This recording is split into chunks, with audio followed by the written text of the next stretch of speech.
ሚያዝያ 8 2017 ዓ.ም ተናስል እንደምናመሻችሁ ኢትዮጵያ ቴሌቪዥን ነው ቲቪ 57 ጀምሯል። በ3 ክፍል እስከ ምሽቱ 3 ሰዓት ድረስ ወደ እናንተ ይደርሳል። የመጀመሪያ ክፍል ላይ ነው የምንገኘው። ዋና ዋናዎቹን ላስታውቃችሁ።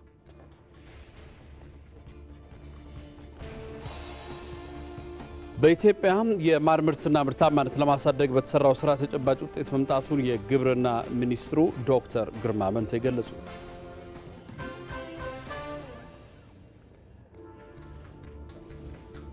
ኢትዮጵያውያን አርበኞች አገሪቱን ከወራሪ ጠላት ለመታደግ የከፈሉትን አኩሪ ጀግንነት ገድል አዲሱ ትውልድ የኢኮኖሚ ሉዓላዊነት በማረጋገጥ ሊያስቀጥል እንደሚገባ የኢሉ አባቦር ዞን ነዋሪዎች ተናገሩ።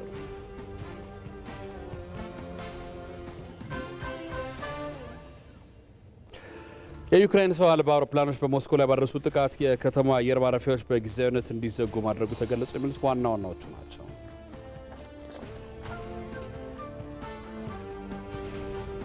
ከዜናዎቹ ጋር አንተነህ ደግፌ ነኝ። አብራችን ቆዩ። የሚያሰባስበን አንድ አጀንዳ እንፈልግ ካልን የምናገኘው ብሔራዊ ጥቅም ነው። ብሪክስ በመግባታችን የቡድን 20 በለጸጉ ሀገራት ስብሰባ ላይ ኢትዮጵያ ተጋባዥ ሆናል። ዜጎች በሀገራቸው ውስጥስ ተከብረው ይኖራሉ የሚለው በራሱ አንድ ብሔራዊ ጥቅም ነው። ብሔራዊ ጥቅም የሆነ ለአንድ ተቋም ብቻ የምንሰጠው አይደለም። ለመከላከያ ሰራዊት ወይ ለውጭ ግንኙነት ወይ ለውጭ ጉዳይ ሚኒስቴር ወይ ለተወሰነ አካል ወይ ለመንግስት ብቻ ምንተው አይደለም። የጋራ ጥቅሞቻችንን ወይም ሀገራዊ ፍላጎቶቻችንን በጋራ ቆሞ በመከላከል በኩል አኩሪ ታሪክ ነው ያለ። ከህጉ አንጻር የወንጀለኛ መቅጫ ህግ ከ138 ጀምሮ ከባድ የወንጀልና የቅጣት ህጎች እንዳሉት በሰፊው ይደነግጋል። እንዴት ነው ሌላ ሀገር ያለን እኮ አስመሰላችሁት፣ ወይም እኛ ለተቃዋሞች ያሰልፈን አስመሰላችሁት እኮ። ለብሔራዊ ጥቅም ጥብቅና ዘብ መቆም ለአንድ ፓርቲ መቆም ማለት ነው።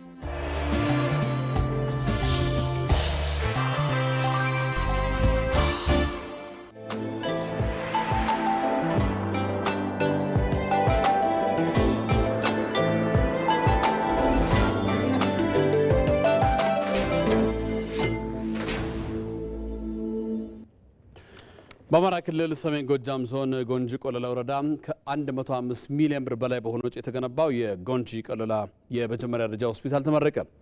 የሆስፒታል ግንባታ መጠናቀቅ ከዚህ በፊት በአካባቢው ነዋሪዎች ዘንድ ይነሳ የነበረውን የጤና ተቋማት ተደራሽነት ጥያቄ ምላሽ የሰጠ ነው ተብሏል። ሳሙኤል ወርቃየሁ ተጨማሪ ያለው። አቶ መልካሙ ታመነ ይባላሉ። በአማራ ክልል ሰሜን ጎጃም ዞን የጎንጂ ቆለላ ወረዳ ነዋሪ ናቸው። የስኳር ህመምተኛ በመሆናቸው ለዓመታት የሕክምና ክትትል እያደረጉ እንደሚገኙም የገለጹት አቶ መልካሙ ሕክምና ለማግኘት ግን በርካታ ኪሎ ሜትሮችን አቋርጠው ለእንግልት ሲዳረጉ መቆየታቸውን ያነሳሉ። እኔ አሁን ስኳር በሽታ አለብኝ፣ ግን አዴት እየሄድኩ ባህር ዳር እየሄድኩ ነው ምገዛ። በጣም ችግር ነበረ። የመኪና መጉላላት ነበረ። ህዱ ወዚያ መዋል ማደር አለ። በአካባቢው እንደ አቶ መልካሙ ሁሉ በተለይ በእናቶችና ህጻናት ሕክምና ለማግኘት የነበረውን ፈተና ሌሎች ነዋሪዎችም እንዲህ ይገልጹታል። ከዚህ ጤና ጣቢያ ብቻ ነው ያለና ሆስፒታል ስለሌለ በአጠቃላይ ወላዶች፣ እናቶች ከህፃናት በሙሉ በጣም ከፍተኛ የሆነ ችግር እየደረሰባቸው ሲበደሉና በጣም ለሞት ሲዳረጉ ነው የቆዩና በጣም ከምንም በላይ ችግር ሲደርስ ነው የቆየ። በአካባቢያቸው ሆስፒታል እንዲገነባላቸው የዘመናት ጥያቄ እንደነበርም ነዋሪዎች ተናግረዋል። በዚህም ጥያቄያቸው ምላሽ አግኝቶ በክልሉ በጀት ከ105 ሚሊዮን ብር በላይ ወጪ የተደረገበት የመጀመሪያ ደረጃ ሆስፒታል በጎንጂ ከተማ ተገንብቶ ተመርቋል። ይሄ ሆስፒታል እንግዲህ ፋይዳውን ስንመለከት ለጎንጂ ቆለላ ወረዳ ማህበረሰብና እንዲሁም ለአካባቢው በዙሪያው ላሉ የማህበረሰብ ክፍሎች አገልግሎት የሚሰጥ ነው። ሁሉንም በመጀመሪያ ደረጃ ሆስፒታል ሊሰጡ የሚችሉ አገልግሎቶችን ይሰጣል። ለዓመታት በችግር ያሳለፉ እነዚህ ነዋሪዎችም በሆስፒታል ግንባታው መጠናቀቅ የተሰማቸውን ስሜት እንዲህ ገልጸውታል። አሁን እዚህ ለመገንባቱን ዳግሚያ የተፈጠርኩ ነው መሰለኝ። ለልጆቻችን፣ ለወንድሞቻችን፣ ለኛ ለልጆች ለሴቶች ዳግሚያ ህልም ነው። እውነትም አይመስለኝ እና ደስ ብሎኛል በጣም። የሆስፒታሉ መገንባት በጣም እጅግ ስንጠይቀው የነበረ ተመላልሰን ስንት ውጣውረድ ነበረ። አሁን ውጣውረዱ ይቀረፋል ብዬ አስባለሁ። እቃው ማቴሪያሉ ተሟልቶ አገልግሎት ቢሰጥ ችግር ይቀለፋል ብዬ አስባለሁ። ሆስፒታሉን በአፋጣኝ ለአገልግሎት ክፍት ለማድረግ አስፈላጊው የሕክምና ቁሳቁስ መዘጋጀቱን የገለጹት የጤና ቢሮ ኃላፊው አብዱልከሪም መንግስቱ በአሁኑ ወቅትም የሰው ኃይል የማሟላት ስራዎች እየተሰሩ ነው ብለዋል። ለማስጀመሪያ የሚሆኑ የሕክምና መሳሪያዎችን በትንሹ እንኳ 35 የሚሆኑ አልጋዎችን እና ሌሎች ለላቦራቶሪም ለሌሎች የሕክምና አገልግሎት የሚውሉ የሕክምና መሳሪያዎች በሙሉ አዘጋጅተን ስቶራችን ላይ ያስቀምጠናል።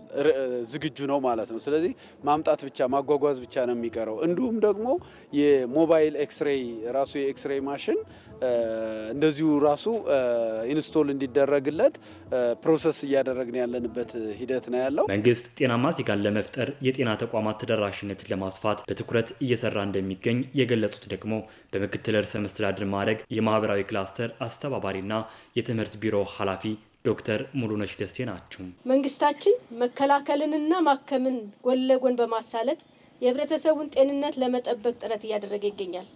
ሁሉም ዜጋ ጤናው ይጠበቅ ዘንድ የኢኮኖሚ ልዩነቱ ተጽዕኖ እንዳያሳድርና መታከምን ባህሉ እንዲያደርግ የማህበረሰብ ጤና መድን አገልግሎትን ጨምሮ ሁሉንም አማራጮች ለመጠቀምና የጤና ተቋማትን ለማስፋፋት ግባቶችን ለማሟላት ወዘተ ጥረት እያደረገ ይገኛል። በከተማ ከዚሁ ባሻገርም እየተገነቡ የሚገኙ የተለያዩ መሰረተ ልማቶችም ተጎብኝተዋል።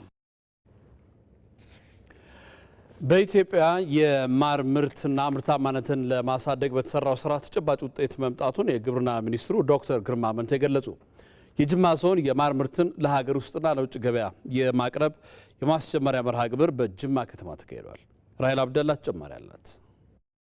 በኢትዮጵያ የማር ምርትና ምርታማነትን ለማሳደግ የተሰራ ስራ ተጨባጭ ውጤት አምጥቷል ሲሉ የግብርና ሚኒስትር ዶክተር ግርማ አመንቴ ተናግረዋል። በጅማ ዞንም የማር ምርት ምርታማነትን ለማሳደግ በተሰራ ስራ ከእቅድ በላይ አፈጻጸም መመዝገቡን ገልጸዋል። ወደ 217,000 ቶን ማር አምርታለች ኢትዮጵያ ባለፉት 9 ወራት።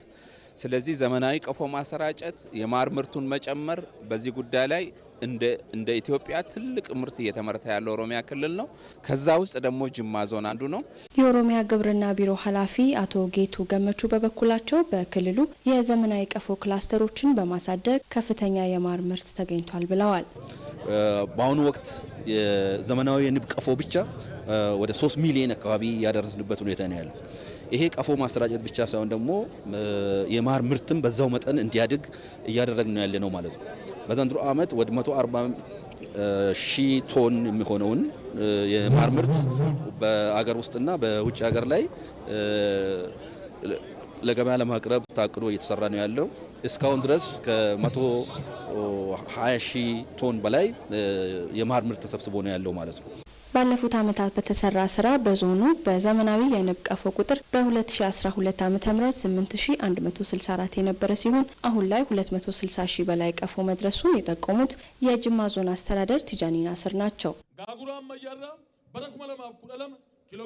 በ2012 ዓመተ ምህረት በዘመናዊ የንብ ቀፎ የማር ምርት በቀፎ 30 ኪሎ ግራም የነበረ ሲሆን በ2017 ዓመተ ምህረት ወደ 36.5 ኪሎ ግራም ማሳደግ ተችሏል።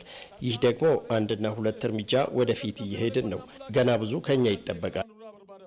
የጅማ ዞን የማር ምርትን ለሀገር ውስጥና ለውጭ ገበያ የማቅረብ የማስጀመሪያ መርሃ ግብር ላይ 115 ማህበራት የማር ምርታቸውን ያቀረቡ ሲሆን ባገኙት ዘመናዊ የማር ቀፎ ምርታማነታቸውን ለመጨመር መቻላቸውን ተናግረዋል። ከማር አኳያ የተለያዩ የማር ላይ ያደራጃናቸው ማህበራቶች አሉ። እነዚህ ማህበራቶች የማር ግብዓት የሚሆኑ ማቴሪያሎችን እናቀርብላቸዋለን፣ እናሰለጥናለን። ከዛን ማሩን ሰብስበን በአገር አቀፍ ደረጃ ገበያ ላይ እናቀርብላቸዋለን። አሁን ደግሞ ሰርቲፋይ አስደርገን ወደ ኤክስፖርት ለማሳደግ የጀመረው ነገር አለ። አሁን ከማህበራት ነው የምንሰበስበው ማርን፣ ናቹራል ሆነ ኦርጋኒክ ሆነ ማርን ነው የምንሰበስበው። እዚህ ስናመጣው ማለት ነው ህዝቡም ገባተኛውም በጥሩ ዋጋና ገበያውን በአማካይ ዋጋ ለመሸጥ ነው። ባለፉት 9 ወራት በኢትዮጵያ 2.2 ሚሊዮን የዘመናዊና የሽግግር የንብ ቀፎዎች ለአርሶ አደሩ እንዲሁም ለአርብቶ አደሮች ለማሰራጨት መቻሉን በመርሃ ግብሩ ላይ ተነስቷል። ኢትዮጵያውያን አርበኞች ሀገሪቱን ከወራሪ ጠላት ለመታደግ የከፈሉትን አጉሪ የጀግንነት ገድል አዲሱ ትውልድ የኢኮኖሚ ሉዓላዊነትን በማረጋገጥ ሊያስቀጥል እንደሚገባ የኢሉ አባቦር ዞን ነዋሪዎች ተናግረዋል። 84ኛው የአርበኞች መታሰቢያ ቀን በኢሉ አባቦር ዞን በሳምቤ የድል ስፍራ በተለያዩ ዝግጅቶች ተከብሯል። ሚፍታ አብዱል ቃድር ተጨማሪ ዘገባ አለው። ሳምቤ በኢሉ አባቦር ዞን በጥንታዊቷ ጎሬ ከተማ አቅራቢያ የሚገኝ ታሪካዊ አውደ ውጊያ ሲሆን በዚህ ስፍራ ፋሺስቱ የጣሊያን ጦር በወቅቱ የጎሬ ከተማን ለመቆጣጠር ያደረገው ጥረት በአካባቢው ጀግኖች ኢትዮጵያውያን የጋራ ተጋድሎ ዳግም የመከነበት ስለመሆኑም ነዋሪዎችና የታሪክ ምሁራን ይናገራሉ። ሳምቤ እንግዲህ ብዙ ማለት ይቻላል ፋሺስት ለኢትዮጵያን ዳግም ለመውረድ ሲመጣ የተሸነፈበትና ጀግና አርበኞቻችን ኢትዮጵያን ማቆየት አለብን ብለው የራሳቸውን ድርሻ ተወጥተው ለዚች ትውልድ ለዚህ አሁን ያለው ትውልድ አስረክበዋል። ስለዚህ ያኔ በጣም ወኔ ነበር። በሃይማኖት መከፋፈል የለም፣ በዘር መከፋፈል የለም፣ በጎሳ መከፋፈል የለም። ይሄ ሁሉ አልነበረም። ይሄ ደግሞ አሁን ላለው ትውልድ መተላለፍ አለበት። ወደዚህኛው ጦርነት ስንሄድ ኢሚዲየት ኮዙ ላይ ስንሄድ ከመሀል ሀገር የተመታው ግዙፍ የጣሊያን ጦር ነበረ። ያ ግዙፍ የጣሊያን ጦር ወደ ደቡብ ምዕራብ ሪክሩትድ ሆነ ተሰበሰበ እና በዳይሬክሽን በሳምቤ ተራራ ስርና በዚች በድልድዩ በኩል እንዲያመጣ እነሱ ደግሞ አስቀድሞ ድልድዩን ቆርጦ እንደጠበቁ ነው በታሪክ የሚታወቀው። በዚህ አይነት ሁኔታ እነሱ በከፍተኛ ደረጃ መመታታቸውን ሲያውቁ ሽንፈታቸውን ሲያውቁ በጉራማይሌ ተራራ በሚታየው ተራራ ላይ ይወጡና ነጭ አቡጀዴ ያውለበልባሉ መሸነፋቸውን ሲያውቁ ማለት ነው። ከምንም በላይ አገሪቱን ከወራሪ ጠላት ለመታደግ በጋራ የተዋደቁ የጀግኖች ኢትዮጵያውያን ታሪክ ለአሁኑ ትውልድ ትልቅ አርአያ ሊሆን እንደሚገባም የአካባቢው ነዋሪዎች ለኢቲቪ ገልጸዋል። የኢሉ አባቦር ዞን ዋና አስተዳዳሪ አቶ እንዳልካቸው ተፈሪ የአርበኞችን የድል ታሪክ የኢኮኖሚ ሉዓላዊነትን በማረጋገጥ ለማስቀጠል ከአዲሱ ትውልድ ትልቅ ኃላፊነት ይጠበቃል ብለዋል። ድላችን የተሟላ መሆን የሚችለው በጋራ ሰርተን ድህነትና ኋላ ቀርነትን ማስቀረት ስንችል ነው። ይህንኑ በመገንዘብ ልማታችንን ማፋጠን ይጠበቅብናል። በዚህ ታሪካዊ ስፍራ ቀደምት አርበኞች ኢትዮጵያውያን በዘር፣ በሃይማኖት፣ በጎሳ ሳይከፋፈሉ ለሀገር ነጻነት በጋራ ተዋድቀዋል። ይህንን አኩሪ የጀግንነት ገድል ለማስቀጠል በየዓመቱ የአርበኞች መታሰቢያ ቀን በዚህ አይነት መልኩ በድምቀት እየተከበረ ይገኛል። ለኢትዮጵያ ቴሌቪዥን ለተጠናቀረው ዜና ሚፍታህ አብዱልቃድር ነኝ ከኢሉ አባቦር ጎሬ። የፋሺስት ጦር በአድዋ ድል ላይ በኢትዮጵያ ጀግኖች የደረሰበትን ውርደት ለመበቀል በከፍተኛ ጦር መሳሪያ ሲዘጋጅ ከርሞ ከ40 ዓመታት በኋላ ዳግም ኢትዮጵያን ወረረ። ነገር ግን በሀገራቸው ሉዓላዊነት ላይ ላፍታም የማይደራደሩት የኢትዮጵያ ጀግና እናትና አባት አርበኞች በተራዘመ የአርበኝነት ጦርነት በ5 ዓመት ውስጥ ፋሺስትን መድረሻ ሳተው ዳግም ድል አድርገውታል። ከሀገር ውጭ ቀዳማዊ አፄ ኃይለ ሥላሴ ዲፕሎማሲያዊ ጫና በማሳደር በሀገር ውስጥ ጀግኖች ደግሞ አርበኞች በቅንጅት በመስራት ኢትዮጵያ ዳግም የጥቁር ሕዝቦች ነጻነት ፋና ወጊነቷ በዓለም መድረክ ተረጋገጠ። መስከረም ቸርነት ይህን ጉዳይ ተመልክተዋለች። በዓለም የጦርነት ታሪክ ውስጥ ሉዓላዊነትን ለቅኝ ገዢ አሳልፎ ላለመስጠት ዋጋ ከተከፈለባቸው አውደ ውጊያዎች አድዋና የ5 ዓመት የተራዘመ የአርበኝነት ጦርነት ተጠቃሽ ናቸው። ወራሪው ጣሊያን በዓለም አደባባይ የተዋረደበትን የአድዋ ሽንፈቱን ለመበቀል ኢትዮጵያን ዳግም ከ40 ዓመት በኋላ ሲወር በከፍተኛ ጦር መሳሪያ ዝግጅት ጭምር ነበር። ኢትዮጵያ ከአድዋ ድል በኋላ የጦር መሳሪያ ያላስገባችና በበቂ ሁኔታ ያልተዘጋጀች ሲሆን ጣሊያን በተቃራኒው መርዝ የሚተፉ የጦር አውሮፕላኖችን ጭምር ተጠቀመች። ይህን ጊዜ ንጉሱ በሰራዊታቸው ላይ እየደረሰ ያለውን ጉዳት ለመቀነስ የተራዘመ የአርበኝነት ጦርነት ለማካሄድ ወሰኑ። ማይጨው ጦርነት ተደርጎ በማግስቱ ማይጨው ውስጥ በአታዋዮ የሚባል ዋሻ አለ። እዛ ዋሻ ውስጥ የጦር መሪዎችም እንዲሰበሰቡ ተደርጎ ንጉሠ ነገሥቱ አቤቱታ ለማቅረብ ወደ ውጭ እንደሚሄዱ እንግዳ ወርቅ ሀብተወልድ የጻፉት መጽሐፍ ማይጨው የሚለው ላይ ቃለ ጉባኤው አለ። ቃለ ጉባኤው ላይ ኦልሬዲ በመጀመሪያው ጦርነት ጊዜ ራስ ስዩምም የትግራይ አካባቢ በጣም ስለተጎዳ ውስጥ አርበኛ ሆነው እንዲሰሩ ተወስኖ ስለነበረ እሳቸው ወደዛ እየተነቃነቁ ስለነበረ በንጉሱ ትእዛዝ የእሳቸው ተወካይ የነበሩት አዎ ነገ ተዋግተን ከምንሞት ለኢትዮጵያ አንድ 20 ዓመትም ልንዋጋላት እንችላለን አሉ። ሌሎቹ ደግሞ 3-4 ዓመት እንዋጋለን አሉ። አብዛኛው 3 ዓመት እና 2 ዓመት የሚለውን እንዋጋላት ለኢትዮጵያ በአርበኝነት የሚለው ተባለና 3 ዓመት ጸደቀ። አትሊስት ከንጉሱ የተሰጣቸው ትእዛዝ የተራዘመውን አርበኝነት ጦርነት እንዲመሩ ነው። ስለዚህ የአርበኝነቱ ውጊያ የሚጀምረው ንጉሠ ነገሥቱ እንደወጡ ይቀጥላል። የኢትዮጵያ አርበኞች በሁለት አይነት ቡድን በመደራጀት በመደበኝነት በሚዋጋና የእርሻ ስራውን እየሰራ እንደ አስፈላጊነቱ በሚዋጋ የአርበኛ ቡድን ጣሊያንን ከሀገራቸው ለማስወጣት በዱር በገደሉ መፋለም ጀመሩ። ጣሊያንን በከተማና በካምፕ ውስጥ ዘግቶ ማኖር ነው። ስለዚህ እነዛ አዛዦች የነበሩት ትልልቆቹ አሁን ገበሬ ሆነው ሊዋጉ ምናምን ስለማይችሉ ህዝቡም ሊመግባቸው ስለማይችል እነሱ እጅ እየሰጡ የውስጥ አርበኛ መሆን ገቡ። ሌላው በወጣቶች አዛዦች እየተመራ ገበሬ ሆኖ ያርሳል፣ እርሻውን በኢኮኖሚ ይኖራል። በጦርነቱን እየተዋጉ አካባቢው ይከባል። ያንን ሌላው ከመጥቶ በከበባ ውስጥ ያደርጉታል። መልሶ ወደ ካምፑና ወደ ከተማው ይገባል። ምንም እንኳን ፋሽስት ጣሊያን ከፍተኛ የጦር መሳሪያ በመጠቀም መርዝ በሚተፉ የጦር አውሮፕላኖች ጭምር በመታገዝ የኢትዮጵያ አርበኞች ላይ ጥቃት ቢሰነዝርም የኢትዮጵያ ጀግና አርበኞች ግን በቀላሉ እጅ የሚሰጡ አልነበሩም። እዚህ ጋር የኢትዮጵያ ጀግና እናት አባት አርበኞች በተራዘመ የአርበኝነት ጦርነት ጣሊያንን መድረሻ ሲያሳጡ፣ ንጉሠ ነገሥት ቀዳማዊ አፄ ኃይለ ሥላሴ ደግሞ በውጭ ሀገር ዲፕሎማሲያዊ ጫና ለማሳደር እየሰሩ ነበር። ጣሊያን ከጀርመን ጋር ማበሯ ሲታወቅ ወዲያውኑ ንጉሠ ነገሥቱ እኔ እና ሰራዊቴን ከእናንተ ጎን አሰልፋለሁ ብለው ለቸርችል ደብዳቤ ጻፉ። ደብዳቤው ገለባጭ እዚሁ መዘክር አለልሽ ነሽ ካነበብሽው። በዚህ ጊዜ ንጉሠ ነገሥቱ ይሄ በሚሳፈፍ ጀልባና በሚበር ጀልባ ሆነው በሚስጥር ገቡ ሱዳን። ከዛ በኋላ አርበኞችም ሄደው ተደባለቋቸው። ብዙዎቹ አርበኞች ተወኪል ላኩ። ከዛ በኋላ ከተሞችን እንደገና እያያዙ ወደ ነፃነት መጣን። ንግግር አደረጉ። በዚህ ዕለት ፋሺዝምን ድል አደረግን። ሐውልቱ ላይ 4 ኪሎ የተጻፈው ዙሪያው ላይ የዛን ዕለት ያደረጉት ንግግር ነው። በንጉሱና በአርበኞች ጥረት ከ5 ዓመታት በኋላ በ1933 ዓ.ም ኢትዮጵያ ከጣሊያን ዳግም ወረራ ተላቃ ነፃነቷን በማረጋገጥ የጥቁር ሕዝቦች ነፃነት ፋና ወጊነቷን ዳግም በዓለም አረጋገጠች። ይህንኑ የጥቁር ዘር መሪነታችንና የአፍሪካዊ መሆናችንን አስረግጠን ነው የምንሄደው። በዚሁ አካል ነው የሄደው እና በዓለም አቀፍ ደረጃ ኢትዮጵያን ወርልድ ዋይድ ፌዴሬሽን ራስታዎችም የዛ አባል ናቸው እኮ እና የጥቁር ሕዝብ እንቅስቃሴ ከኛ ጎን የሚቆመው ለዚሁ ነው። እኛም በኮሌክቲቭ ሴኩሪቲ ነው፣ በሰው ዘር እኩልነት ነው የምንራመደው። ኢትዮጵያ ከ5 ዓመት በኋላ ሙሉ በሙሉ ነፃነቷን የተቀናጀችበትን ሚያዝያ 27 1933 ዓ.ም ታሳቢ በማድረግ የአርበኞች የድል ቀን ሚያዝያ 27 በየዓመቱ ይከበራል። የካሳንቺስ የኮሪደር ልማት አዲስ አበባ እንደ ስሟ በሚመጥናት መልኩ መከናወኑን ነዋሪዎች ገልጸዋል።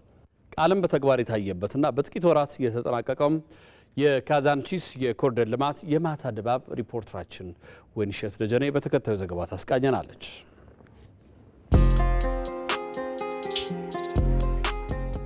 ሰላም፣ እንዴት ናችሁ ተመልካቾቻችን? የምገኘው ካሳንቺስ ላይ ነው። ካሳንቺስ ከዚህ ቀደም የመሰረተ ልማት እጥረት የሚታይበት አካባቢ ነበር። አሁን ላይ ግን በአዲስ አበባ በሁለተኛው ዙር የኮሪደር ልማት ስራ ከተከናወነባቸው አካባቢዎች ካሳንቺስ አንዷ ናት። ካሳንቺስ ላይ በርካታ ነገሮች አሁን ላይ ይገኛሉ። እዚህ አካባቢ ላይ አሁን በሚገኝበት ቦታ ላይ ማለት ነው ሱቆች፣ ካፍቴሪያዎች፣ መጸዳጃ ቤቶች፣ ፓርኮች፣ የህፃናት መዝናኛ ስፍራዎች እንዲሁም ሰው ተኮር የሆኑ የልማት ፕሮጀክቶች አሉ። አሁን በምሽት እዚህ ተገኝቼ በካሳንቺስ ያለው ድባብ ምን ይመስላል የሚለውን ወደ እናንተ ማድረሳችሁ ይሆናል። አሁን ወደ አንደኛው ፓርክ ገብቼ ማለት ነው የነዋሪውን አስተያየት ሰብስቤ ማድረሳችሁ ይሆናል። ተከተሉ።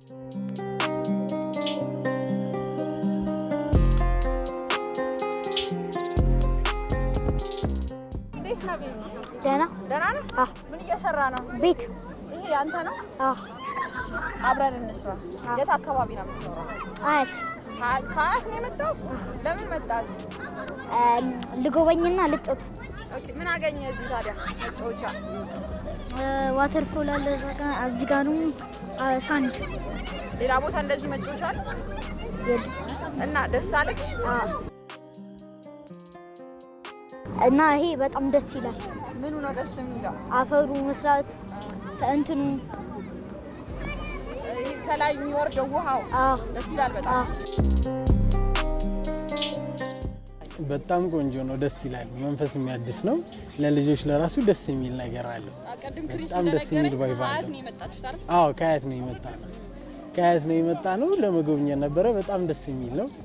ስናየው በጣም አጓጊ የሆነ የሚስብ ነገር አለው። መንፈስ የሚያድስ ነገር አለው። ደስ ይላል። መጫወቻው ቦታው የፋውንቴኖቹ ምናምን መንፈስ የሚያድሱ ናቸው። በጣም ደስ ይላል። ስለምንድን ነው የመጣሽው እዚህ ዛሬ? ልጫወት። ምን ተጫወትሽ እስቲ ንገሪኝ። ሸርታቴ። ሌላስ? ጭቃ ማብካት። ጭቃ ማብካት ደስ ይላል አይደል? ቦታው ደስ ይላል። ዛሬ ብቻ ነው የምትመጪው ወይስ ሁሌ ትመጫለሽ? ሁሌም ነው የምመጣው። ሁሌም ትመጣ። ማን ይዞሽ መጣ ዛሬ? አክስቴ ነው። አክስትሽ ነው ያመጣችሽ? እና ልጆች እዚህ መጥተው እንዲጫወቱ ምን አይነት መልእክትን ታስተላልፍላቸዋለሽ? ልጆች ኑና ሳካችስ ተጫወቱ። ትልቅ ለውጥ ነው በኢትዮጵያ ላይ እያየን ያለነው። በዚሁ ይቀጥል። በዛ ላይ ደግሞ ታዳጊዎች ህፃናት ልጆቻችን ደግሞ ያው እኛ ባለፍንበት አይደለም እያለፉ ያሉት። አሁን በጣም ጥሩ አይነት ሁኔታ ላይ ናቸው ያሉት። ሁሉም ደስተኛ ነው። በተሰራው ስራ ሁላችንም ደስተኛ ነን። በእውነት እኔ በተለይ በጣም ደስ ብሎኛል እና የበፊቱ ካሳንችስ አሁን ኢሜጇ ሁሉ ነው የጠፋብኝ። እንኳንስ አይደለም ላስባት የሆነ ህልም ነው የሚመስለኝ። ምክንያቱም አሁን ያለንበት ሁኔታ በጣም የተለየ የእውነት ነው የምልሽ። እኔ እንዲያውም አሁን የትም ሀገር መሄድ አልፈልግም። አገሬ ላይ ውጭ ሀገር ያለው እየመሰለኝ ያለው። ተመልካቾቻችን በካሳንቺስ ኮሪደር ልማት ከተገነቡ ግንባታዎች መካከል ካፍቴሪያ ይገኝበታል። ሰዎች ሲደክማቸው እንደዚህ እርፍ የሚሉበት በርካታ ካፍቴሪያዎች ተገንብተዋል። ለበርካቶችም የስራ እድል ተፈጥሯል።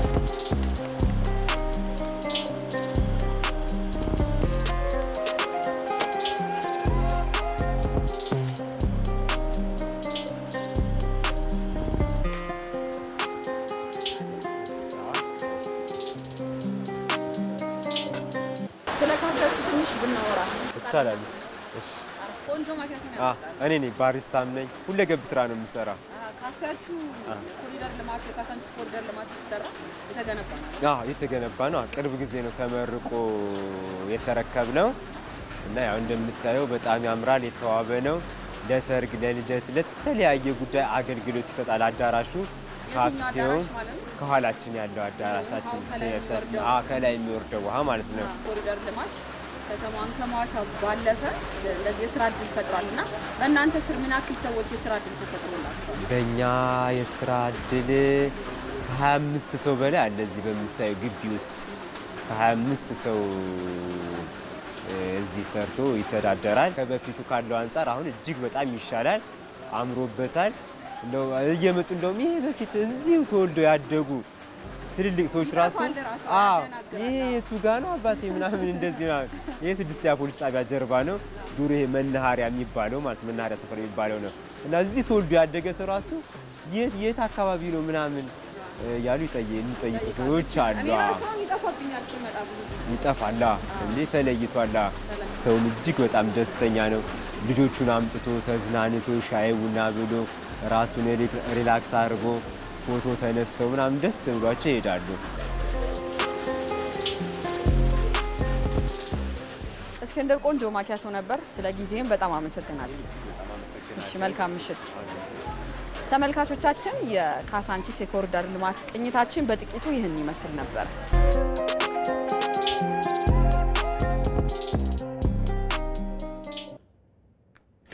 በአገር አቀፍ ደረጃ እየተገበረ የሚገኘው የልማት ትሩፋት ስራ የምግብ ዋስትናና የዜጎችን ጠቃሚነት በማረጋገጥ በኩል ተጨባጭ ውጤት እያስገኘ ነው። በቤኒሻንጉል ጉሙዝ ክልል መዲና አሶሳ የሚገኘው ሀለዋ የተቀናጀ አግሮ ኢንዱስትሪ ደግሞ በልማት ትሩፋት ስራ በአርአያነት የሚጠቀስ መሆን ችሏል። በሀለዋ አግሮ ኢንዱስትሪ ያለው የልማት ትሩፋት ስራ ምን ይመስላል የሚለውን ከተከታዩ የመሀል የታደለ ዘገባ እንከታተል። ቤኒሻንጉል ጉሙዝ ክልል የሌማት ትሩፋት ስራዎች የተጀመሩት በ2015 ዓመተ ምህረት ነበር። እዚህ ከጀርባ የምትመለከቱት ሀላዋ የተቀናጀ አግሮ ኢንዱስትሪ የሌማት ትሩፋት መንደር ደግሞ ለሌሎቹ ምሳሌ በሆነ መንገድ የሌማት ትሩፋት ስራን እየከወነ መሆኑን ሰምተን ነው ዛሬ እዚህ ቦታ ላይ የተገኘ ነው። በዚህ የሌማት ትሩፋት መንደር ምን አለ የሚለውን ደግሞ አብረን እንመለከታለን።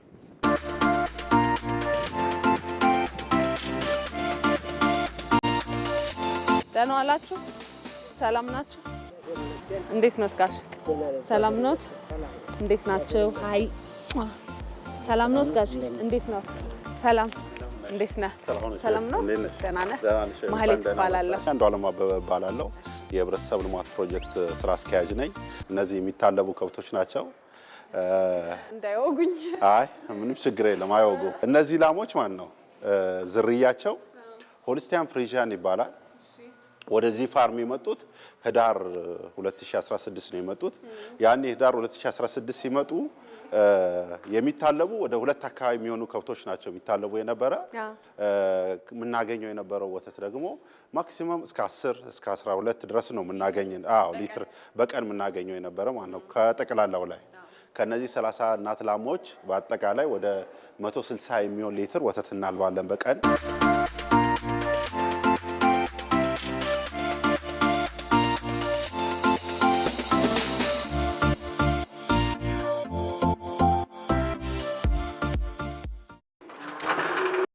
ከዚህ እንግዲህ ጥጆች ናቸው ያሉት።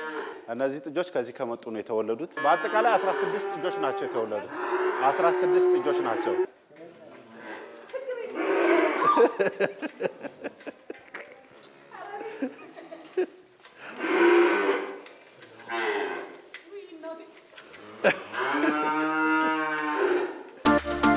እንግዲህ አሁን የምናየው ከብቶቹ ሲታለቡ ነው።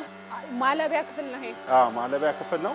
ስለዚህ እስኪ ነይና እስኪ አድርገሽ ሞክሪያች ደግሞ አትረግጠኝም ማለት? አትራገጥም። እዚህ ጋር ላምከኔ እያለበ ነው አሁን። የሆነ አይሰማሽም የሆነ ነገር? አሁን 10 ምናምን ከብቶች ይታለቡ የለ? በቀን ሁለቴ ይታለባሉ። እዚህ ጋር ፍየሎች ነው የሚታዩኝ። ፍየሎች ባይዘው በባህሪያቸው ማን ነው እንዲህ ቤት ውስጥ መቀመጥ አይፈልጉም። ወጣ ብለው ቅጠላ ቅጠል ምናምን መብላት ይጠይቃልና ያን ሄዶ በልተው ነው አሁን እየመጡ ያሉት። እንዳጋጣሚ ሰዓቱም የተመቸ ሰዓት ነበረ። በዚህ ሰዓት ተመልሰው ይመጣሉ። በጎች ጋር ደርሰናል። እዚህ ውስጥ ያሉ ወደ 50 አካባቢ የሚጠጉ በጎች ናቸው ያሉት። አብዛኛው ባይዘው ከዚህ ነው የሚያልቁት። እኛ ገበያም ይዘን አንወጣም፣ እዚሁ ነው የሚያልቀው። ደንበኞቻችሁ እነማን ናቸው? ህብረተሰቡ ነው። ያው መጠኑ ዝቅ አድርገን ስለምንሸጥ ማለት ነው። ዋጋቸውን ዝቅ አድርገን ስለምንሸጥ አንደኛው የኛ አላማም ዋጋውን ማረጋጋት ስለሆነ ዝቅ አድርገን ስለምንሸጥ ወዲያው ነው የሚያልቀው። ስለዚህ አሳዎች ከዚህ ውስጥ ነው ያሉት። የአሳው ዝርያ ቴላፒያ የሚባል ዝርያ ነው። ቆሮሶ የሚባለው ምናልባት የምታውቂው ከሆነ ቆሮሶ የሚባል ጥልቀቱ ወደ 2 ሜትር አካባቢ 1 ሜትር ከ80 አካባቢ ተሞልቷል። ይሄኛው 10 በ20 ነው። ይሄኛው 10 በ20 ነው። 200 ነው ከዚህ ጋር ያለው። ስለዚህ ከዚህኛው ውስጥ ወደ 1000 አካባቢ አሳ አለ። ከዚህኛው ወደ 1000 የሚሆን አሳ አለ ስናስገባቸው የነበረው ማለት ነው። አሁን ከዛ በኋላ እንግዲህ ተራብተዋል እነሱ። ይሄ መኖ ማቀነባበሪያ ነው። በሰዓት ወደ 42 ኩንታል አካባቢ ማምረት አቅም አለው።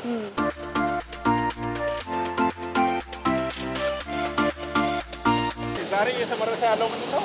ይሄ የወተት ላም ነው። የወተት ላም ማለት ነው። የወተት ላም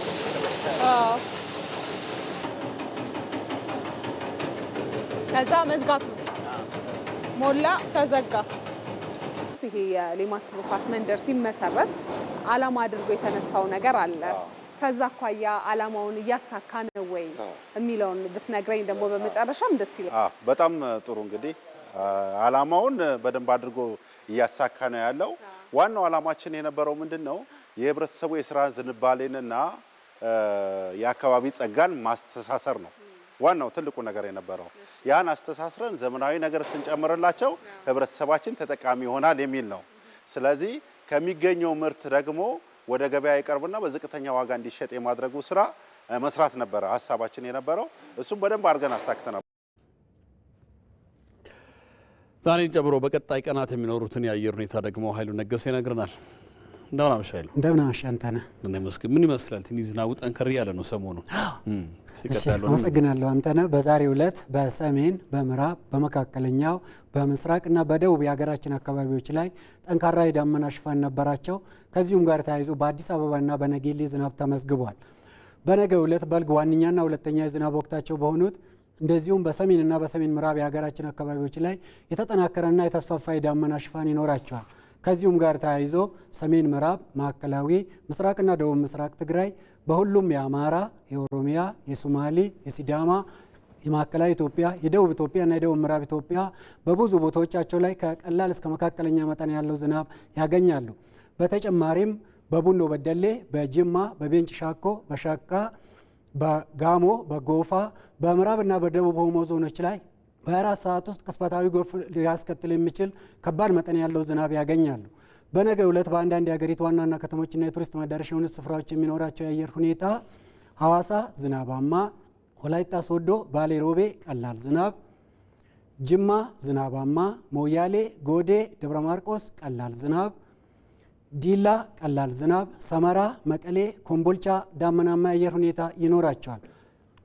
በአዲስ አበባ በቀጣዮቹ 3 ቀናት ቀላል መጠን ያለው ዝናብ የሚኖር ሲሆን ተመልካቾቻችን ለበለጠ መረጃ የኢንስቲትዩቱን ድረገጽ www.itomet.gov.ኢቲን ይመልከቱ። በርካታ መረጃዎችን ያገኛሉ። አንተነህ አመሰግናለሁ። እኔም አመሰግናለሁ አንተ።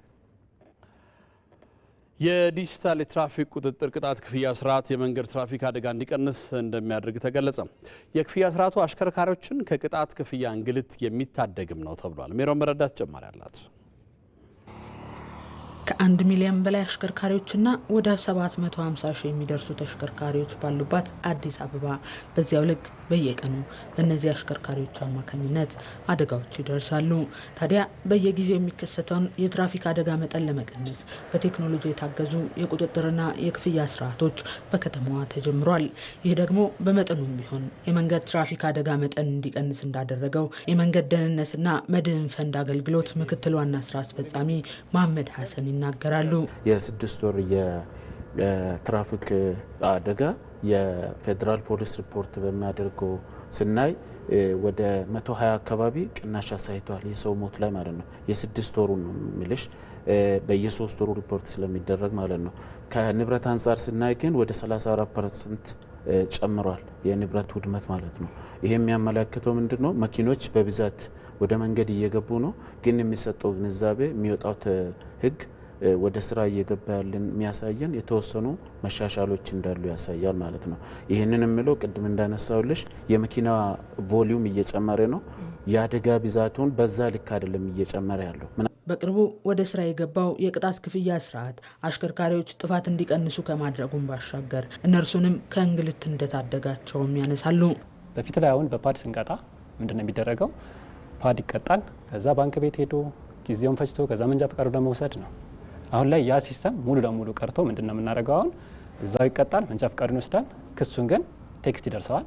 ከዛ በኋላ በዛች ቴክስት መሰረት በሞባይል ባንኪንግ ከፈለገ በብራንች ባለው አማራጮች ክሶችን መክፈል ይችላል ማለት ነው። ዲጂታል ኢትዮጵያን ከመፍጠርም አንዱ እንደሚንስ እናየዋለን። በፊት መንጃ ፈቃድን ሰጥተክ ከነሱ ፓር ተቀብለህ ነው የምትሄደው። ቅጣትን ወረቀት ይዘህ ሄደክ ባንክ ከፍለክ መንጃ ፈቃድን በየፖሊስ ጣቢያው ሄደክ ፈልገክ ላታገኝ ሁሉ ትችላለህ። በጣም ብዙ እንግልት አለው። ያ እንግልት በዚህ በመቀረፉ እውነት ትልቅ እንትን ነው። ለምን አሰራሩ ጥሩ ዘምኗል ብዬ ነው የማስበውና ሰውም ጥፋተኛ ከሆነ ጥፋቱን አምኖ ቶሎ ተቀጥቶ ወደ ስራው ይሄዳል። የተሻለ ነው ብዬ ነው የማስበው። ከዚህ በፊት የነበረው ሹፌሮች በጣም ይንገላቱ ነበረ። መንጃ ፈቃድ ይጠፋ ነበረ፣ ሰሌዳ ይጠፋብን ነበረ። ስለዚህ አሁን ግን በቀላሉ ከኛ መውሰድ ይችላሉ። አዲስ የተጀመረው የትራፊክ ቁጥጥርና ቅጣት ስነስርዓት የአሽከርካሪዎችን ሙሉ መረጃ ሰንዶ የሚይዝ በመሆኑ በአሽከርካሪዎቹ አማካኝነት የሚፈጠረውን አደጋ ለመቀነስ አስተዋጽኦ ከፍተኛ እንደሆነ የአዲስ አበባ ከተማ አስተዳደር ትራፊክ ማኔጅመንት ባለስልጣን ምክትል ዋና ዳይሬክተር ኢንጂነር ኤልያስ ዘርጋ ይናገራሉ። ተቆጣጣሪዎች መረጃ ላይ የተመሰረተ ውሳኔ ለማሳረፍ የሚረዳ ነው። ተቆጣጣሪዎች ትራፊክ ፖሊሶች ወይም ተቆጣጣሪዎች የተሽከርካሪውን ሰሌዳ በሚያስገቡበት ጊዜ ከሰርቨራችን አጠቃላይ ተሽከርካሪውን ሂስትሪ ወደ ታብሌት ወደ እጃቸው የሚያገኙበት ሁኔታ አለ። አሽከርካሪዎች የትኛውን ቦታ ላይ ህግ ብንጥስ በህግ ይደረስብናል የሚል ሜንታሊቲ የሚያዳብሩ ስለሆነ የማህበረሰብ የህግ አክባሪነት እንደ አጠቃላይ እየተሻሻለ የሚመጣበት እየተሻሻለ የሚሄድበት ሁኔታ አለ። ይሄ ደግሞ ህግን አክብሮ በዲሲፕሊን በስርዓት ለማሽከርከር ያለውን ሁኔታ የሚያሳድግ ስለሚሆን ከቸልታ ጋር ከብቃት ማነስ ጋር ተያይዞ የሚከሰቱ አደጋዎችን በሂደት የሚቀንስ ስለሚሆን አደጋ ለመቀነስም የሚኖረው ፋይዳ በጣም ትልቅ ነው የሚሆነው። ይህ አሁን በአዲስ አበባ የተጀመረው ዲጂታልን መሰረት ያደረገው የትራፊክ ቁጥጥር ስርዓት በቀጣይ በሁሉም የሀገሪቱ አካባቢዎች እንደሚቀጥልም ተገልጿል። ከእግር ጣት እስከ አንገት ድረስ የሚያስጨፍረው የወላይታ ሙዚቃ በድንቅ ያጨፋፈር እንቅስቃሴዎቹ ብዙዎች ይማረኩበታል። በዝግታ የሚጀምረው የወላይተኛ ሙዚቃ የሰውን ቀልብ ይዞ ወደ ፈጣን የሙዚቃ ስልት ይቀየራል። በዚህ ማጨፋፈሩ እየተቀየረና እየከረረ ይሄዳል። በዱላ ላይ የሚደረገው ጭፈራም ቀልብ ሰራቂ ነው። ወንደሰን አፈወርቅ ከአርቲስት መኩሪያ ባፋና ወዳጆቹ ጋር ቆይታ አድርጎ ቀጣዩን ታሪክ አሰናድተዋል። ብዙዎች ከተቀመጡበት እንዲነሱና ሳያመነቱ ከጭፈራው ሜዳ እንዲቀላቀሉ ያደርጋል የሚባልለት የወላይታ ባህላዊ ሙዚቃ በድንቅ የአጨፋፈር እንቅስቃሴዎቹ ብዙዎች ይማረኩበታል። በተለያዩ ባህላዊ የሙዚቃ መሳሪያዎች የሚታጀበው ባህላዊ ሙዚቃውም ከባህላዊ ጭፈራው ጋር ተዳምሮ ቀልብን ይሰርቃል። ይሄ ወላይታ ባህል ደግሞ እኔ እንጃ ከኔ ጋር ተወልዷል ማለት ይቻላል። ሲሰራ ከልብ ነው የሚሰራው ማለት ስንት ሺህ ህዝብ ይሁን አዳራሽ ላይ ይሁን ስቴዲየም ላይ ይሁን ያ ህዝብ እኔን አትኩሮ እንዲያይ ነው ማረው። በብዙዎች እየተወደደ የመጣው የወላይትኛ ሙዚቃና ባህላዊ ጭፈራው ታዳሚውን ብቻ ሳይሆን ተወዛዋዦቹ ላይ ጭምር አንዳች የደስታ ስሜትን የሚፈጥር ነው። እንግዲህ ወላይታ ሙዚቃና ተግባሩ አንድ የሆነ ህዝብ ነው። ወላይታ ሙዚቃ እንግዲህ ከእግር ጣት እስከ አንገት ድረስ የሚያስጨፍር የትኛውም አካላት እንኳን ተወላጁ ይቅርና እዚህ ያልተወለደም ቢሆን ውጫዊ ዜጋ ቢሆንም ወላይትኛ ሙዚቃ ሰምቶ ሳይጨፍር ወላይታ ላይ መተው አይደም ብዬ ነው የማስበው። ደስ ይላል ወላይትኛ፣ ምክንያቱም ስሜትህን ስለሆነ የምትገልጸው ከስሜት ስለሆነ የምትሰራው በቃ ለሚመለከተውም ሰው ደስ ይላል። አንተም ሙዚቃው ወደ አፍሪካ የሆነ ሞቅ ያለ ሞራል ስለሚሰጥ ደስ ብሎ ነው የምሰራው። እኔ በራሴ ደስ ብሎኝ ስለምሰራ ስሜቴ ነው የምገልጽበት። ወላይታ ሰው እግሬን ከከበሮ ጋር ጣል ይላል። ስለዚህ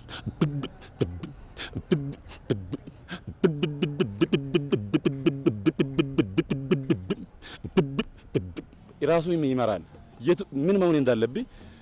ለምሳሌ ውሃ ውስጥ ከገባክ ዋኛ ትችላለህ። እንግዲህ የፈለከው እንደፈለከው ትዋኛለህ። ልክ ወላይታ ሙዚቃ እንደዛ ማለት ነው። በዝግታ የሚጀመረው ባህላዊ የወላይታ ሙዚቃ የሰውን ቀልብ ይዞ ወደ ፈጣን ስልተ ምት ይቀየራል።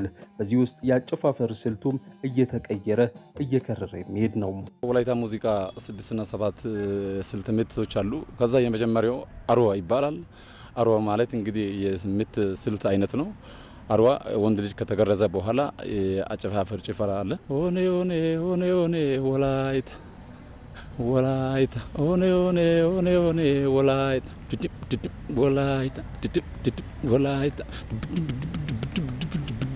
ወላይታ የሚለው ሙዚቃ የአርዋ ይባላል። ከዛ ጎሻ አሁን እኛ ቅድም የጨፈርነው ጎሻ አለ። ጎሻ ደግሞ እንደ ወላይቲ ባና እንደ ወላይቲ ባና